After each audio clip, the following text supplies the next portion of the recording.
Hello, and once again, welcome.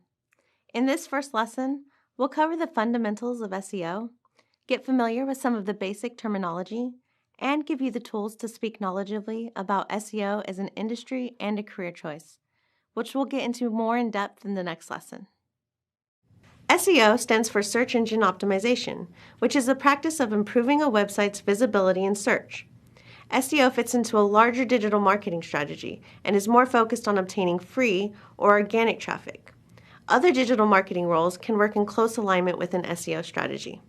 Other roles within the digital marketing umbrella include search engine marketing, which is the practice for bidding for paid advertisements in search engines, social media marketing, which can encompass both free and paid social advertising and engagement practices, content marketing, which focuses on writing content for blogs, newsletters, and more, public relations, which focuses on acquiring relationships and promoting newsworthy content, and other related roles. To fully succeed in SEO, you will need to have a good understanding of these disciplines, as well as the ability to work closely with other marketing roles for your mutual benefit. You will even discover many different schools of thought and specializations within the SEO industry itself. For example, some people like to choose a specialization such as local SEO, technical SEO, or SEO copywriting, while others like to have a broader specialization and work in all areas. There is even contention among SEOs about white hat versus black hat versus gray hat.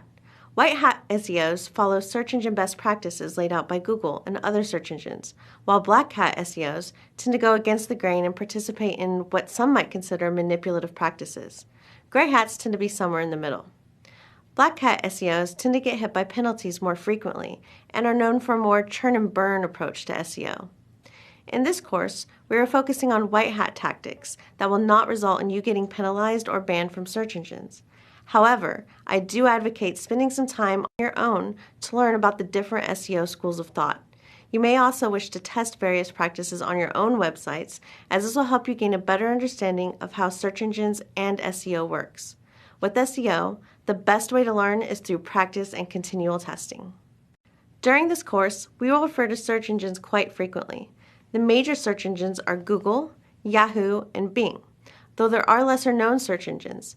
These include international search engines such as Baidu, which is China's major search engine, Yandex, which is Russia's major search engine, and Naver, which is South Korea's major search engine. Unless you are working on an international SEO strategy and using foreign languages, you won't work much with these search engines. However, it is important to know of their existence. When we refer to search engines throughout the course, we are mostly referring to Google, as Google has the largest market share out of all search engines. While it's important to know of other search engines and to not put all your eggs in one basket, SEOs and clients have a large interest in optimizing for Google particularly. Some SEOs even joke that we are not search engine optimization experts, but Google optimization experts. This is because Google is the most widely used search engine and has the best market share. In addition, by optimizing for Google, you are following website best practices that will help your site rank better across the board. This is an example of a search page you'll see for the average search. Each page has 10 organic results here in the middle. Along the top and side of the search result, you will see ads. These are what search engine marketers focus on. These ads bid on queries or keywords similar to what we optimize for in SEO, so their ad will show up preferably on the first page of search. When we talk about SEO and some of the changes that Google makes, it is important to remember that Google is a for-profit enterprise, and these ads are how they make a great deal of their profits.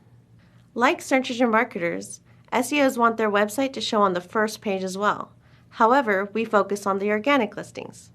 Our goal is to get our or our client's website to show as high as possible for relevant keywords within these organic results. It is important to note how clicks on a result and visits to a website are dramatically affected by the position of the result. Studies have shown that a little over 71% of all traffic to a website is visits from the first page of results. Users are more likely to simply refine their search query rather than continue on to the second page of search results.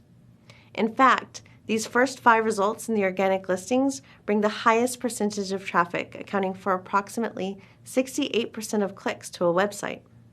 Boosting a website just a few positions in search can boost a website's traffic significantly. Alternatively, it's important to make sure your site is healthy and well optimized so you don't lose positions or traffic. The trick, however, is to make sure you are optimizing for the right keywords that are most likely to lead to an engaged visitor who converts. This will fall into keyword psychology and research, which we will cover in upcoming chapters.